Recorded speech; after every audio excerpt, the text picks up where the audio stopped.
bendera merah putih. Siapa yang memberikan instruksi kepada Bung Karno untuk membuat bendera merah putih sebagai bendera Indonesia? Itu adalah fatwa Al-Habib Idrus bin Salim Al-Jufri Palu Al-Khairat. Pasti bohong ya. Pasti bohong ya, karena Yamin, Mr. Muhammad Yamin sudah menulis buku yang berjudul 6.000 tahun Sang Merah Putih.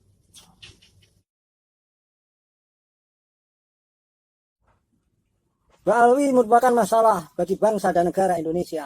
Tidak jujur pada diri sendiri, berusaha mengangkangi bangsa ini, memaksa-maksa Wali Songo berjalur ke Abdul Malik, padahal sesungguhnya hanya kira-kira. Simak video berikut ini dari ahli silsilah orang Ba'alwi sendiri. Abu Azami, beliau tidak pernah menuliskan nasab Wali Songo ini hingga ke bawah. Oh, itu benar benar. Ya. Saya minta tunjukkan. Saya tunjukkan sini. Tunjukkan juga. Ini maksudnya saya Ali Zain Al-Abidin bin Abdullah Al-Awsat bin Syekh bin Abdullah bin Syekh bin Abdullah Al-Akbar Al-Idrus bin Abdullah Al-Akbar Al-Idrus bin Abu Bakar Syekh bin Masjid Muhammadillah. Soal beliau tidak pernah menuliskan nasab Wali Songo hingga ke bawah sini. Beliau menghentikan menuliskan nasab hingga ke Abdul Malik. Abdul Malik itu Abdul Khan. Generasi ke-18 dari Rasulullah. Oke. Dan ini tidak pernah ditulis. Saya beri ya coba. 要するにカブラマートの方ではですね、アブドゥルマリクの人は書いてない。だからインドに行ったところまでしかないんですよ。Tapi siapa yang Zaid Abdul Malik? Ya, Wali Songo. Ya, jadi para ahli sejarah, bukan nasabah. Para ahli sejarah mengatakan kemungkinan mereka ini bersambung ke sini. Sehingga ahli sejarah menuliskan dan menyambungkan kepada Abdul Malik. Ada Abdul Malik. Ada Abdul Malik. Ya. Jauh anggota. Ketahuilah, ahli sejarah orang Belanda pun hanya mengira-ngira. Tetapi lalu diyakini dan diyakinkannya.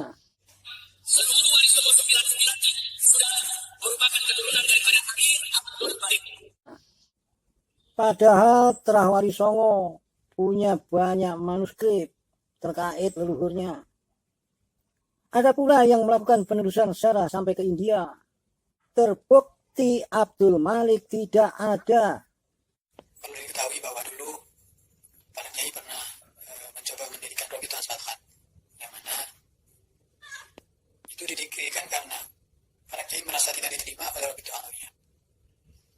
Dan waktu itu kami melakukan penelusuran sejarah sampai ke India, yang konon katanya di dalam kitab Abdul Jalil bahwa keturunan Abdul Malik tersebar di sana, tapi faktanya tidak ada. Asbatkan di India tidak ada. Itu tim yang terdiri dari para kiai mencoba mencari tahu sosok Abdul Malik, mencari tahu kepada ahli sejarawan di sana, mencari tahu kepada kiai-kiai di sana, tapi tidak ada. Mencari tahu kepada ulama-ulama di sana tidak ada. Bahkan kuburannya sekalipun tidak ada. Ada kuburan Abdul Malik, tapi bukan Abdul Malik Asbatkan. Nah, tapi waktu itu para kiai masih berhusnuzon. Ya sudah, kalau kami tidak menemukan, ya udah, ini tanggung jawab daripada penulis kitab tersebut yang menjelaskan bahwa Abdul Malik di India. Gitu. Tapi pada akhirnya Robitul Asbatkan tutup, bangkrut.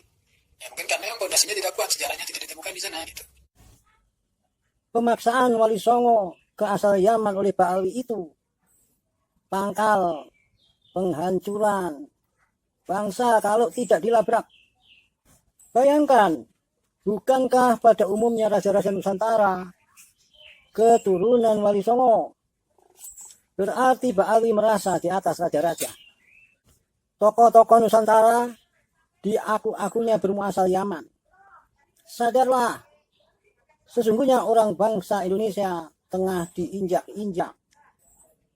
Sementara dapat dikatakan tidak ada yang bisa diharapkan. Sedangkan profesor-profesornya berada dalam kedustaan juga.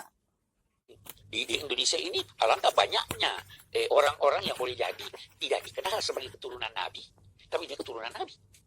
Lebih dikenal sebagai raja dan sebagainya.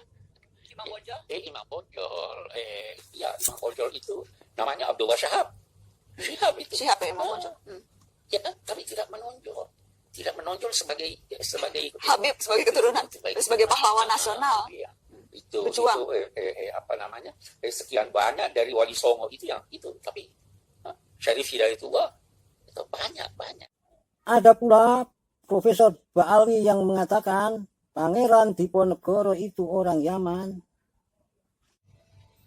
Itu kalau dari cerita kita bisa mendapatkan cita-cita orang Yaman yang akhirnya menduduki posisi di keraton karena ikatan perkawinan. Bahwa Pangeran Diponegoro itu sebenarnya bukan orang Jawa, tapi Pangeran Nagoro adalah seorang Bakbut. Bahwa Pangeran Diponegoro itu sebenarnya bukan orang Jawa, tapi Pangeran Nagoro adalah seorang Bakbut. Bakbut itu salah satu klan. Maka perhatikanlah Bang Haji, yaitu Raden Haji Oma Irama. Saking penasarannya menanyakan hal-hal terkait persoalan tersebut pada ahli sejarah, yaitu Profesor Anhar Gonggong sebagai berikut. Ya, tadi saya lupa memperkenalkan beliau. Beliau ternyata sangat kompeten dalam menilai kebenaran pahlawan-pahlawan nasional. Karena ternyata beliau adalah wakil ketua daripada penetapan pahlawan-pahlawan nasional Di Devsos. di Departemen Sosial. Iya. Ya, tentunya ini berdasarkan penelitian yang sangat ketat ya, Prof. Ya. Ya, dari daerah kita dapat Iya. sumber-sumber. Dan dari situlah, bahan dari daerah itulah yang kita nilai. Apakah ini pantas atau tidak. Juga kita bisa, kalau kita masih ragu, kita bisa cari di tempat lain. Tapi berdasarkan apa yang kita peroleh dari pengusul, nah baru kita serahkan ke sekretaris negara. Misalnya diserahkan ada 10 calon. Mungkin setelah kita periksa, mungkin hanya 3. 3 inilah yang kita serahkan ke presiden di sekretaris negara. Nah, presiden ada lagi yang menilai. Nah, baru diserahkan ke presiden. Terserah presiden mana yang mau diterima tapi. Jadi prosesnya bukan mudah itu. Untuk menempatkan seseorang menjadi pahlawan nasional itu bukan pekerjaan mudah. Itu pekerjaan yang bisa melahirkan diskusi, bisa berjam-jam, bahkan bisa berhari-hari. Gitu. Ini Prof, yang Masya Allah, yang sangat penting juga nih, bahwa Pangeran Diponegoro selama ini menjadi kebanggaan bangsa Indonesia. Nah, itu pasti saya tidak perlu lanjutkan kalau dikatakan pahlawan nasional lalu mereka katakan Diklaimnya nasab Diponegoro beserta keturunannya oleh 2 klan Habib Ba'abud dan bin Yahya merupakan bukti nyata bahwa mereka telah berdusta demi memuliakan golongannya dengan menisbatkan pahlawan bangsa sebagai bagian dari keluarganya. Sekali lagi, tidak ada kejahatan yang sempurna dan sudah pasti Allah akan membongkarnya. Allah telah memberikan celah dengan membuat antara Ba'abud dan bin Yahya tidak berkoordinasi terlebih dahulu dalam upaya mengklaim Diponegoro beserta keturunannya. Sehingga Diponegoro beserta keturunannya seolah-olah menjadi rebutan antara Ba'abud dan juga bin Yahya. Siapa Imam Bonjol? Semua pasti bilang pahlawan, betul apa enggak? Imam Bonjol pahlawan Indonesia bukan? Pahlawan nasional bukan? Sekarang siapa namanya Imam Bonjol? Al-Habib Muhammad Syahabuddin, beliau habaib dari kalangan bin Syahab. Imam Bonjol itu bin Syahab, masih daripada kakinya Habib Rizik, saudara sekalian. Dari mulai Aceh, kita kenal Cut Nyadin, seorang Syarifah, Teuku Umar, seorang Habib. Ya, banyak dari sana. Belum lagi sampai di Palembang, sampai di Medan, Sultan Delhi, Sultan Palembang, Sultan Badaruddin. Turun lagi di Aceh, Sultan Hasanuddin. Habib. nggak ada itu. Bisa dilanjutkan Diponegoro ini itu pasti berdasarkan yang saya tahu, berdasarkan hasil penelitian saya, itu pasti bohong. Pasti bohong. Pasti bohong. Pasti bohong itu. Astagfirullah. Itu kisi saya ya. Artinya itu pendapat saya, dan pendapat saya sebagai seorang sejarawan yang bukan hanya membaca tapi juga melakukan tahu berbagai sumber penelitian. Jadi kalau Imam Bonjol dikatakan sebagai Balawi, ya ketawa aja saya. Dikatakan seperti itu ya ketawa aja. Ketawa aja ya. Jangan bilang apa-apa, ketawa aja. Astagfirullahaladzim. Podcast tersebut kira-kira 9 bulan yang lalu yang saya petik sebagian kali ini, dan bila ingin menyimak secara lengkap silakan diakses melalui link yang saya cantumkan di kolom deskripsi.